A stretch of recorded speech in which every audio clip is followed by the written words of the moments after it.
রাত তখন প্রায় 12টা। নীলগঞ্জ গ্রামের মাঝখানে পুরনো এক বটগাছ, যেটাকে সবাই বটতলা বলে চেনে। কেউ ওদিক দিয়ে রাতে যায় না। একদিন শহর থেকে রফিক নামের এক লোক এলো। সে ভূতের গল্পে বিশ্বাস করত না। সবাই বলল, রাত 12টার পর ওদিক দিয়ে যাস না। রফিক হাসল, বলল, ভূত আবার কবে মানুষের ক্ষতি করেছে নাকি? সেই রাতে হাতে টর্চ নিয়ে সে বটতলার দিকে হাঁটল।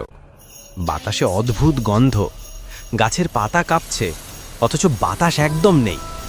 হঠাৎ একটা মেয়ের কান্নার শব্দ, ঠিক গাছটার দিক থেকে।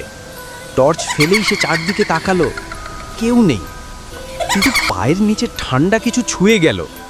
নিচে তাকিয়ে দেখে একটা সাদা ওড়না ধীরে ধীরে গাছের ডালে উঠে যাচ্ছে। রফিক দৌড়াতে চাইল, কিন্তু শরীর জমে গেল।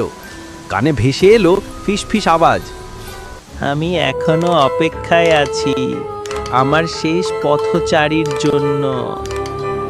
সকালে গ্রামবাসী বটতলার নিচে রফিকের টর্চটা পেল, আর কিছু না।